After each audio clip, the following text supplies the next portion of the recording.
Okay, out digging today, and I got what I think's a master ink.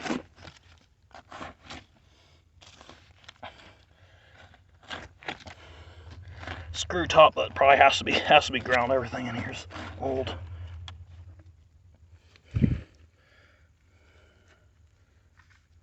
There it is.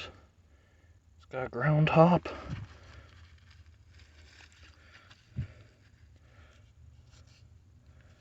Sanford's inks. All right. So keeper.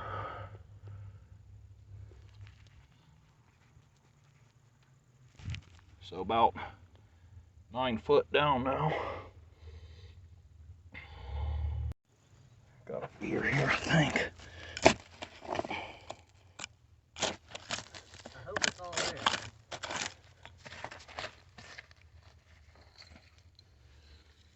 Hell yeah! Leo Ebert Brewing, Ironton, Ohio, with a Baltimore Loop. First good bottle of the day. Thanks to Shaun for helping pull buckets. Okay, we got another blob beer. Post this on the bottle page. Got blob beer, but it's actually a slick one. Are you serious? No, wait, it's embossed. Never mind, I take it back. Weederman? Yep, it's a Weedman from Newport, Kentucky. Newport, Kentucky? Yep. So, they ain't worth anything. right, 900. And they're probably worth like anywhere 15 to 25. Got something here. Hopefully a embossed beer. Yeah, it's embossed, but it's broken, of course.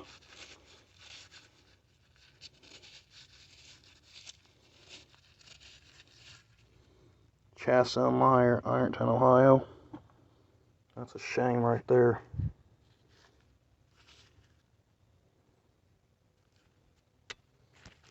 Got beer, I think, or something.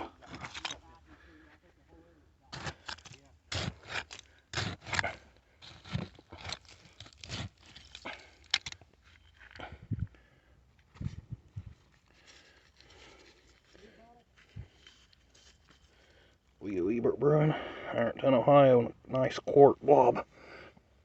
I think I might have another blob. Let's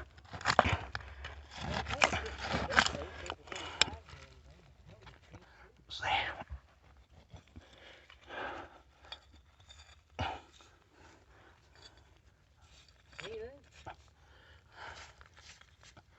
Chasson Meyer, Ironton, Ohio.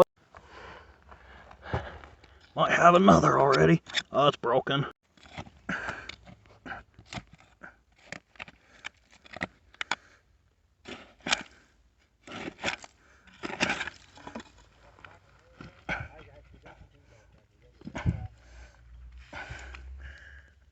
Hamilton, New York.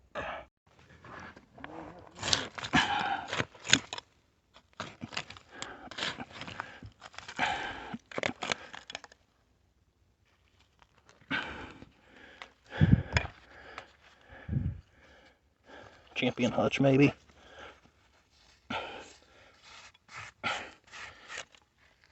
Champion Bottling Works, Ironton, Ohio. It's a keeper. Oh, this one.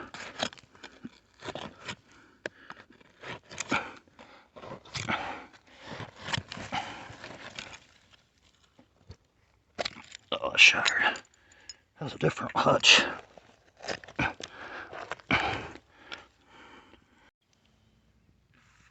So, here's about all I got from someone who gave me permission to dig their property.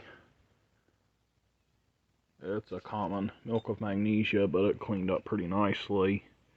It's all wet because it's raining out here, but normally there's someone around here, so since there isn't today, I figured why not go ahead and film the cleanup part of the video. But yeah, I was cleaning bottles from one of the other digs I did, and there's some guy at a family get-together that suddenly came up to me and said he had some bottles I could have, so I figured I'd take a look at them, even though I figured they'd be common junkier bottles since he mentioned the Clorox, but I mean, the bottles he had were pretty much junk, but I'd pick a few to take home. So it's nice either way of him to give me the bottles for free. But anyway, he gave me permission to dig his dump in his yard, and also, so I figured I'd try that, but my tool broke. But there may be some privies in the yard, I'll have to look. Anyhow, here's the rest. And this isn't from that guy, this is from a dig. Chasm Meyer, Ironton, Ohio. Broken and cracked and chipped and bruised all over. Well, not chipped, but it's in bad shape. It's bad enough that I would have rather just left it there if I would have known it was that bad. So I don't know, if someone wants it for free, they can have it. Anyway, also got a lightning lid, a Woodbury or Marion jar insert. I don't know if this is an insert or not. It has a funny groove around it, which makes me think it could be. Because there's some cold cream jar lids that look kind of similar, but they don't have the groove there. So if it is a cold cream lid, it's the first I've seen. That's a crier, it's a pipe, and it's shaped like a boot. And it was broken, of course.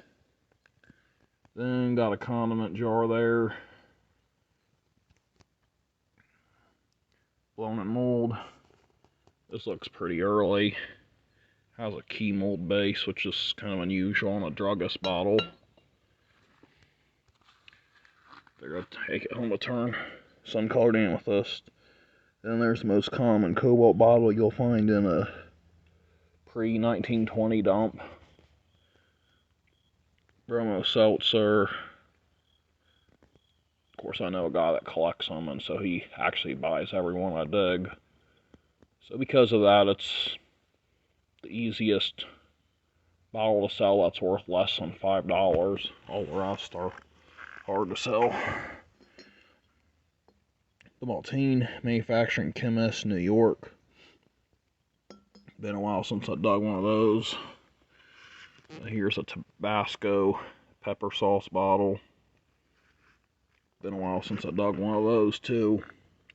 There was a guy that was buying up every one of those I dug. I can't remember his name, but I figured I'd send him pictures of that, and hopefully he's still buying them, because they're not really something I collect or care about.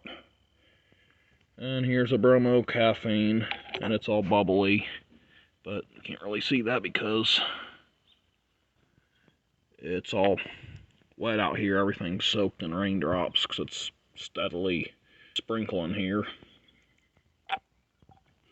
Made in USA, Haley Ink Company, New York. I think that's the first one of those I've ever found. So that's pretty cool. Here's a ground lip Sanford's ink. And here's what I believe is a scarce bottle. And you might be thinking, well, it's just common Scots emulsion. Those are common. I dig them all the time. Well, not so fast. This one's actually clear. And it's blown in mold. Thinner glass, too. The ones I find all the time are aqua.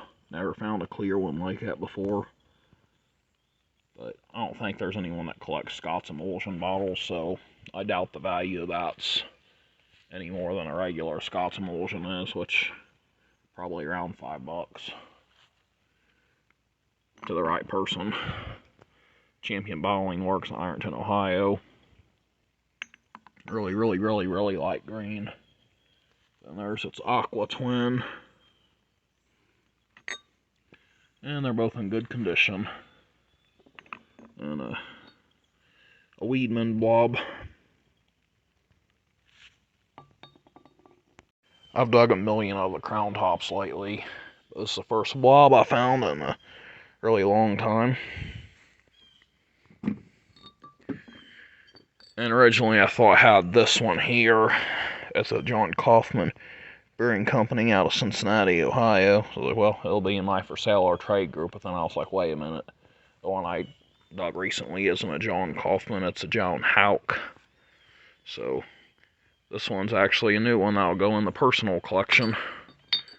And this one here is a really light amber. I mean, it's some bottles I've found are lighter, but this one's the lightest one of these I've ever found. The Leo Ebert Brewing, Ironton, Ohio. And it has a little flake missing right around there, but because of the lighter color, that makes up for it being chipped. So that's a really good bottle. I'd say it could still bring $100 just because of the fact that it's a lighter color and it's a quart. Most of the ones in that form are pints. So that is it. Later.